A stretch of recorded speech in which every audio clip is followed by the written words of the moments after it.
มาต่อเลยเมื่อกี้ไปเบิ่งซอกเบิ่งคลิปวิดีโอเนาะอยู่YouTube มันปรากฏว่าต่อถึงแล้วอันนี้หูน้ำเข้าทั้งลมหูน้ำเข้าอันนี้หูน้ำออกโอเคเดี๋ยวเอามาเริ่มเบิ่งร้องเครื่องเลยเนาะเพราะว่าหลังจากที่เรา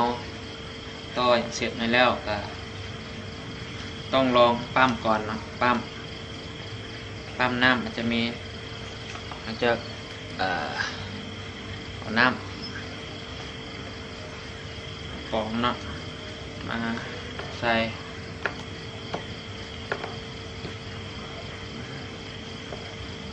อันนี้น้ำแล้วก็มีน้ำออกก่อนสตาร์ทเครื่องก็เบิ่งอุณหภูมิก่อนเนาะว่ามันโอเคบ่แล้วก็โอเคนั่นแหละแล้วก็แลนปั๊มน้ำก่อนเนาะติดเมียนดีๆให้มันลุกเด้อ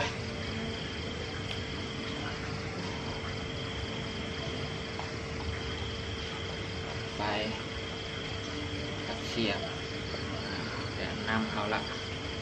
โอ้ยย่อยปอกได้เก้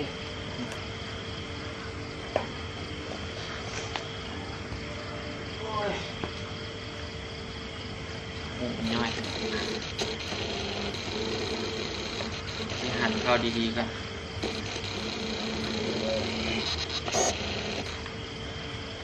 ย่อย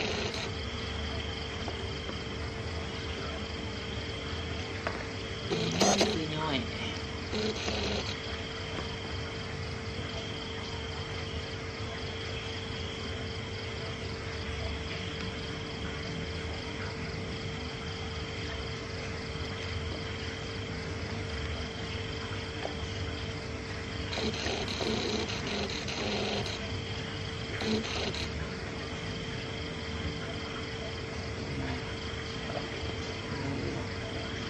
มันย่อยแล้ว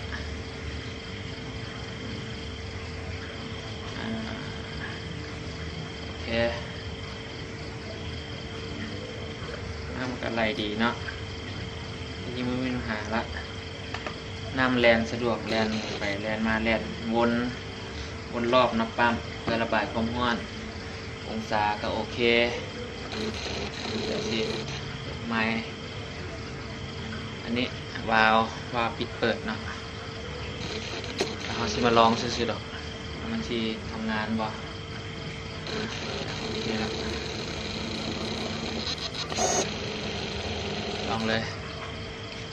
โอ้ยปืนเฮาสะพัดลมเต็มถังเว้ยปืนข้างหลังเลยลมเต็มถัง 3,000 psi ละมันยังลองมาวันนี้ยิงมาได้ละมันเดึกละสิลองเปิดเครื่องเลยเนาะ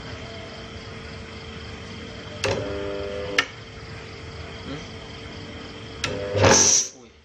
ตื่น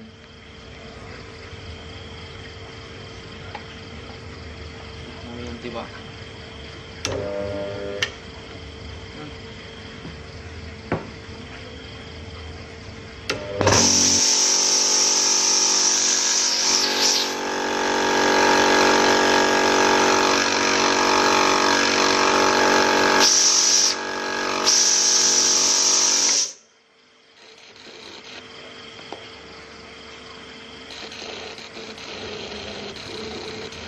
แห้งเนาะ